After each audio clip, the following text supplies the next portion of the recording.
migrate from the northern part of the country to the southern part in search of work. The young girls are particularly at risk from all sorts of dangers. You and I see them every day, but how many of us actually do something about it? This story starts with Nankwe Atta from Tamale, who was inspired to write him.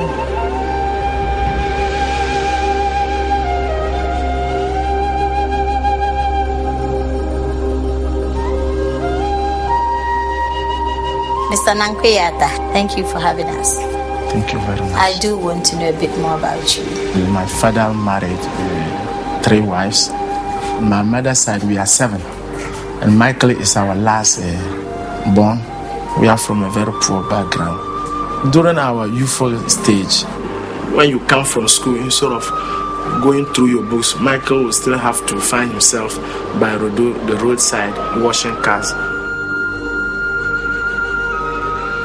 With his background, it seemed only natural to Michael that he would help the Kayaye. Michael is with the Customs Service, and that is his official work. Now, this particular Kayaye project is something he has established by himself. He feels he should also do something for the society or the community he's coming from. Mostly the migration is from these 3 northern regions, Upper West, Upper East, and the northern region here. I travel down Kumasi, Accra myself. Anytime I see them, I'm not happy. You can see it yourself in Accra, the kind of activities these boys and girls go through.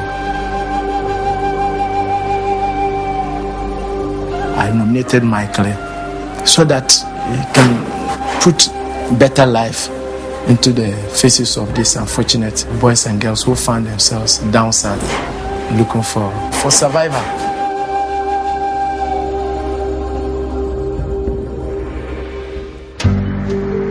The team travels to Accra to find out more about the Kayaye and their lives. We've all used the Kayaye at one time or other at the market, but how many of us really know anything about the hard lives they lead? Fatima and Aulata's story, I'm sure, will be an eye-opener into the world of the seen but unseen.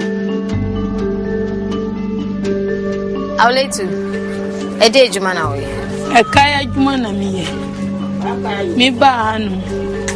By 2 years ni. Mala tahaya neda. Baby ayaba da nibi. Yise stores for na pone abeda stores na. Obi wa oni subai no be pame ahomachi. No be hwe nso agu so say yan sori. Yanja ne store na no man. Nsi o taya amuyede. Ndi asole gina hono. Na yadi roba akata nkwala no so na yanka say ya gina wona so ni bu. Nso ni beto be wiansa na. Ebetima adintuma go pepa na ata. Nti wo ba no so na wona ne da store na no sa. Aya nyina ye da hono sa. Na na how. Ni nyina ye how. Ejwari ekura ye nibi. Ubre usika kakra na onye no. Na ya befa. Ananju so ayentiminda. Na omu befa eba no. Be mane binu so wo ya da. Na omu barap ye.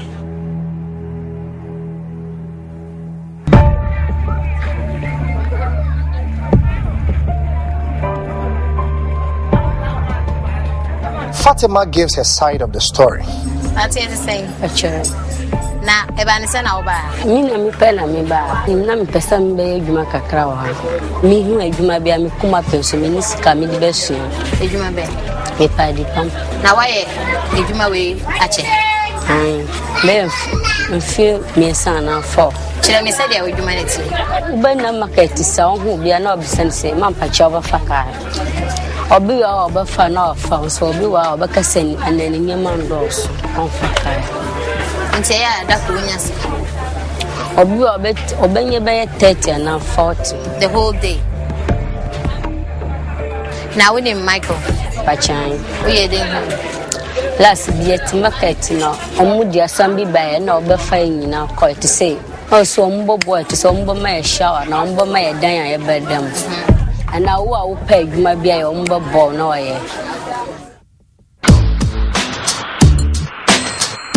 Michael is from the Upper Eastern region, and his experiences there enable him to understand the causes of the Kaya problem. To fight, shorty, all I wanna do is roll in my drop top 6. Go to the studio and drop these hits. You in them jeans and had me speechless. Michael, good morning. Good morning. How are you? I'm fine. How are you? I'm great. Good. Tell me about the women that you work with, the Kayais. Yes, they are the group of people. Everybody in this country, in this Accra here, use them, and they just need not too much, something little push up, just something little. To help them. And even sometimes people go to use them at the end of the day, they fight with them because they give them something little. They carry a big load from places to places. These people will carry it. Then at the end of the day, they take it to the car and they just give them something little. And when they want to talk, they insult them. And their conditions in the market and where they sleep is so terrible that nobody thinks about them. You go to the market, you see the children, they defecate on themselves, you see them malnourished. These children growing up, what did they grow up to become? Right? Another way of being armed robbers, another way of being prostitute.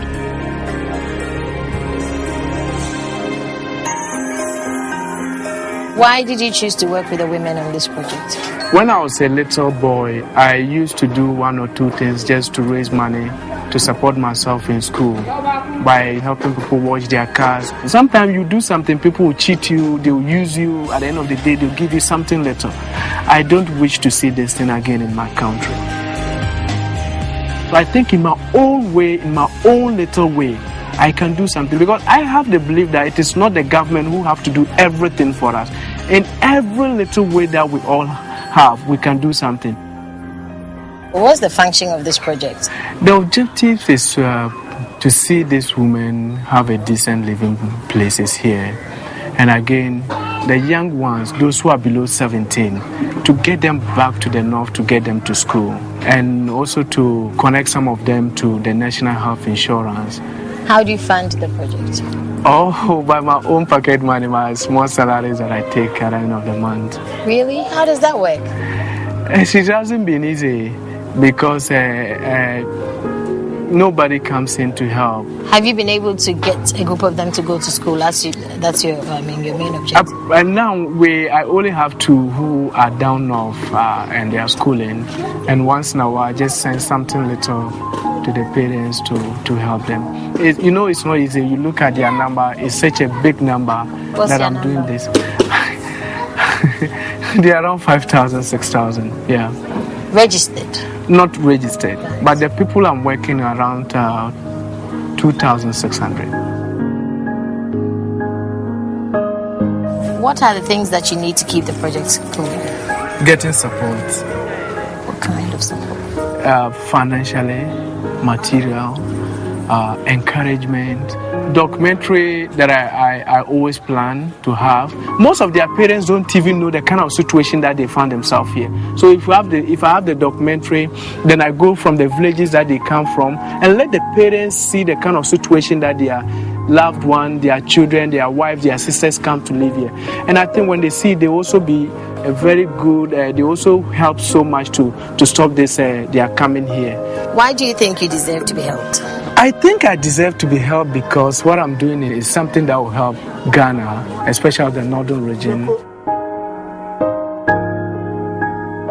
Such a big dream. To reverse a trend that gets worse by the day. You can tell someone that something isn't good for them, but they won't listen to you. Saying it is another matter. Although Michael may not achieve his dreams as quickly as he wishes, he's making sure that the Kaya know that someone cares for them and is ready to fight for their well-being.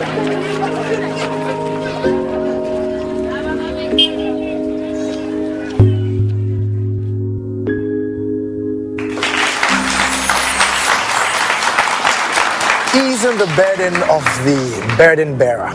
That isn't an easy task. It takes courage to do so. You're welcome.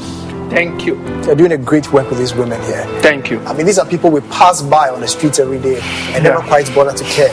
But you also said you would need a documentary, right? Yeah.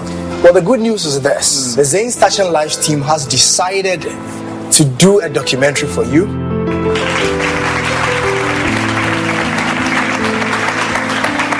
Michael, that isn't all. There's more. Oh, really? Just enter the site and see what we've got in the magic box for you.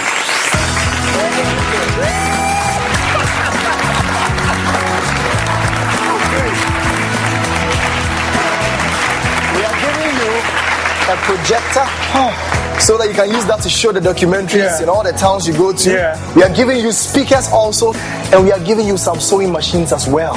And these sewing machines go to your ladies, they go to Awile too, and then also Fatih. And we've made sure to add a generator also to it.